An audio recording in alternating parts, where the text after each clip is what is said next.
ఓం శ్రీమాత్రే నమః. ఈరోజు లలితా సహస్రనామంలోని అమ్మవారి నామముల యొక్క అర్థములు తెలుసుకుందాము.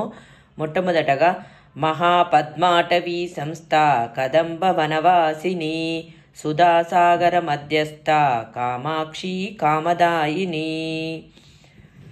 మహాపద్మాటవీ సంస్థ ఇది అమ్మవారి 8 అక్షరాల నామము. దీనిని మహాపద్మాటవీ సంస్థాయై నమః అని ధ్యానించాలి. ఆ జగన్మాత మహాలక్ష్మి స్వరూపిణి. సహస్రదళ పద్మములో కూర్చుని ఉండే తల్లి మహాలక్ష్మి స్వరూపము. ఆ సహస్రదళ పద్మము సహస్రారానికి చిహ్నం. ఆ సహస్రార మధ్యస్థ శ్రీమాత అమ్మవారి నగరము, గృహము, దానిని ఆవరించి ఉన్న ఉద్యానవనములను గురించి, అందున ముఖ్యమైన ఆవరణలోని వనాలను వర్ణించారు వాగ్దేవతలు. శ్రీమన్నగరములోని గృహమును చుట్టి 1000 రేకులు విచ్చుకున్నట్లుగా ఉన్నటువంటిదే పద్మాల వనము. ఈ పద్మాలు మెట్ట తామరల వలె ఉండి వాటి మధ్యలో అమ్మ చింతామణి గృహము ఉంటుంది. సహస్రార స్థానమే మహాపద్మాటవి అమ్మ స్థానంగా వర్ణించారు. దానిని చైతన్యం చేయాలి. మాయామాలిన్యం లేని మనస్సులు ఆ మహాపద్మాటవి సంస్థను చూడవచ్చు. కదంబ వనవాసిని ఇది అమ్మవారి 8 అక్షరాల నామము. దీనిని కదంబ వనవాసిని అయి నమః అని ధ్యానించాలి. అనేక ఆవరణలు, అనేక ఉద్యానవనములు అమ్మ ద్వీపంలో ఉన్నను ముఖ్యమైన ఉద్యానవన ఆవరణలను మాత్రమే వర్ణించారు వాగ్దేవతలు. అన్ని ఆవరణలు దాటుతూ ఉంటే నానా వృక్ష మహాధ్యానవనాలు దాటిన తర్వాత వచ్చేదే కదంబవనము.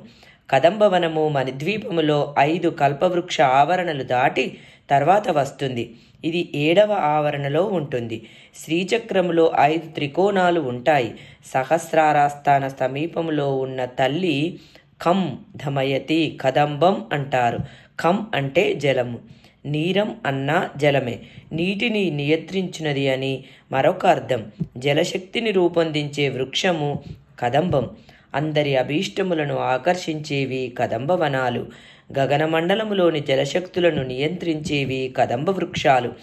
అభీష్ట సిద్ధులను ఇచ్చే తల్లి కదంబ ధ్యానముతో మన అభీష్టాలను అమ్మ సిద్ధింపజేస్తుంది అని భావము.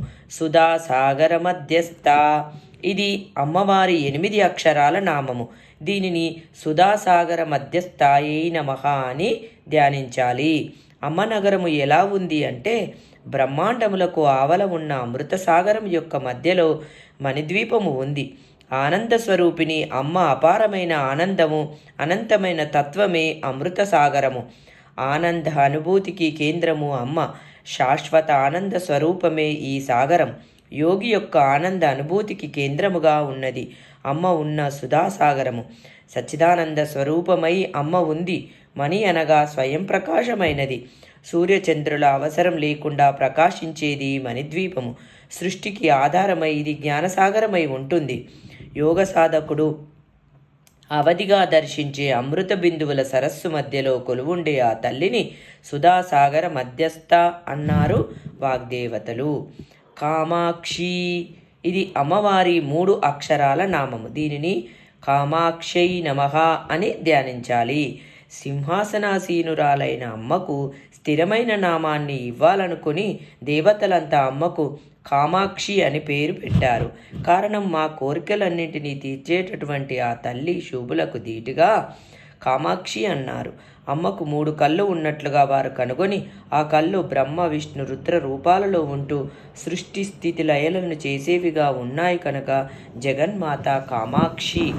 కాంచీపుర క్షేత్రంలో అష్టాదశ శక్తి పీఠాలలో ఒకటైన కామాక్షి పీఠస్థ అయిన తల్లి కామాక్షి. ఆ తల్లి అపార కరుణతో కూడిన చూపులతో వారి వారి యోగ్యమైన కోరికలను తీర్చి ఆ తల్లి పాదాలు తప్ప మరేది కొరదగినదిగా ఈ ప్రపంచంలో లేదు అనే జ్ఞానాన్ని వారిలో ప్రవేశింపచేసి తన పాదపద్మముల వద్దకు వారిని రప్పించుకునే జగన్మాత కామాక్షి.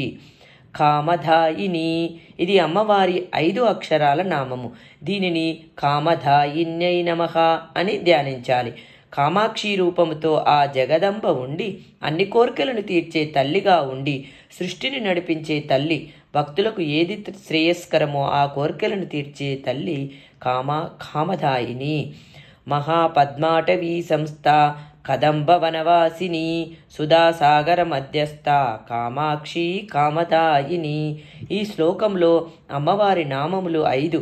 ఇవి అమ్మ ఉద్యానవనములో ఉన్న ప్రదేశమును, అమ్మ అనుగ్రహాన్ని, వైభవాన్ని తెలియజేస్తాయి. శ్రీమాత్రే నమః. మరికొన్ని లలితా సహస్రనామంలోని అర్థములతో మళ్ళీ కలుసుకుందాం. శ్రీమాత్రే నమః.